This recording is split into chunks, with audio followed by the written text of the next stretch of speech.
Welcome to சிறப்பு சுவை. இன்றைக்கி வாழைத்தண்டில் ஒரு புதுமையான டிஷ் பண்ணலாம். இது ரொம்ப டேஸ்டியாக ரொம்ப நல்லாயிருக்கும்.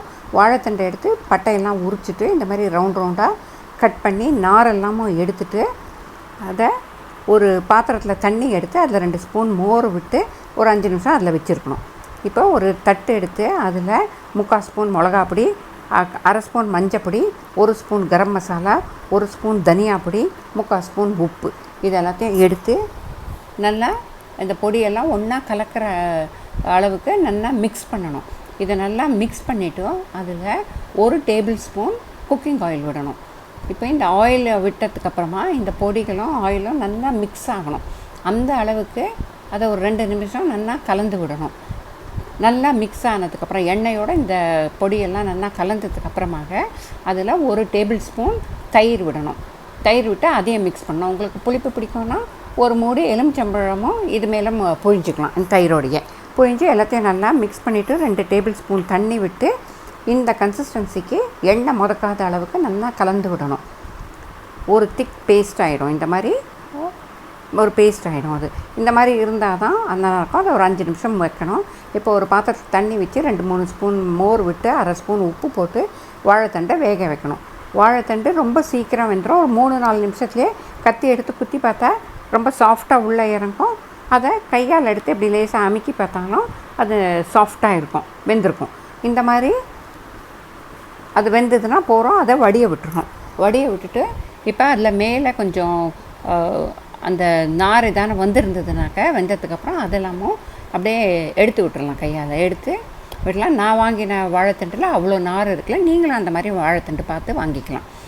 வாழைத்தண்டு புதுசாக இருந்தால் நல்லா வெள்ளையாக இருக்கும். இது நான் வாங்கிச்சவே கொஞ்சம் கலர் ப்ரௌனிஷாக தான் இருந்தது. பட் பரவாயில்ல, டேஸ்ட் மாறாது.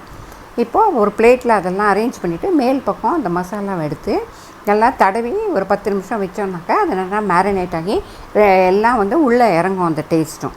இப்போது ஒரு தவாவில் 1 டேபிள் ஸ்பூன் எண்ணெய் விட்டு எல்லா பக்கமும் அந்த எண்ணெய் பரவுற அளவுக்கு அதை நம்ம தள்ளி விடணும். தவா ஃபுல்லாக எண்ணெய் இருக்கணும். அந்த மாதிரி அதை தள்ளி ப்ரஷ் பண்ணி விட்டுட்டு இப்போ அந்த வாழைத்தண்டை எடுத்து அந்த மசாலா இருக்கிற பக்கத்தை தவா மேலே படுற அளவுக்கு அது மாதிரி எல்லா வாழைத்தண்டையும் அதில் அரேஞ்ச் பண்ணணும்.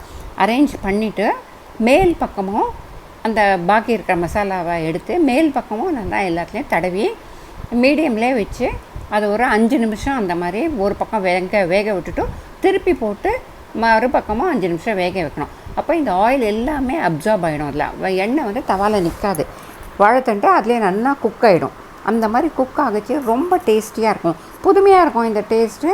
வாழைத்தண்டை இது வரைக்கும் யாரும் அந்த மாதிரி பண்ணியிருக்க மாட்டா. இது ரொம்ப ரொம்ப டேஸ்டியாக இருக்கும். பார்க்குறதுக்கும் இந்த மாதிரி நல்லா இருக்கும்.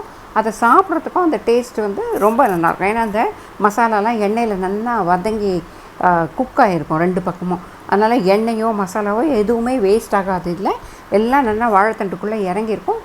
ரொம்ப ரொம்ப டேஸ்டியாக இருக்கும். வாழைத்தண்டும் உடம்புக்கு ரொம்ப நல்லது. அதனால் இந்த மாதிரி அதை பண்ணி கொஞ்சம் எடுத்து கட் பண்ணி பார்த்தோம்னா நல்லா தெரியும். நல்லா குக்காகி உள்ளுக்குள்ளேயும் எல்லாம் இறங்கிருக்குன்னு தெரியும். அதை இந்த மாதிரி அரேஞ்ச் பண்ணி வெங்காயம், தக்காளி, கொத்தமல்லிலாம் போட்டு அது மேலே அலங்கரித்து அதை நம்ம சாப்பிடுச்சு. நம்ம சொன்னால் தான் தெரியும் அது வாழைத்தண்டுன்னா அவ்வளோ அருமையாக இருக்கும் அந்த டேஸ்ட்டு. அதனால் கண்டிப்பாக மறக்காமல் எல்லோரும் இந்த ரெசிபியை பண்ணி சாப்பிட்டு என்ஜாய் பண்ணிவிட்டு மறக்காமல் கமெண்ட் பண்ணுங்கள். இதுதான் நீங்கள் என்னுடைய சேனலை பார்க்குறது முதல் தடவைனா மறக்காமல் சப்ஸ்கிரைப் பண்ணிவிட்டு பக்கத்தில் இருக்க பெல் ஐக்கானை கிளிக் பண்ணி ஆல்ங்கிற ஆப்ஷனை சூஸ் பண்ணால் நான் போடுற எல்லா வீடியோஸ்க்கும் உங்களுக்கு உடனுக்குடன் நோட்டிஃபிகேஷன் வரும். நீங்களும் இந்த ரெசிபியை பண்ணி சாப்பிட்டு என்ஜாய் பண்ணிவிட்டு கண்டிப்பாக கமெண்ட் பண்ணுங்கள். அடுத்த வீடியோவில் சந்திக்கலாம்.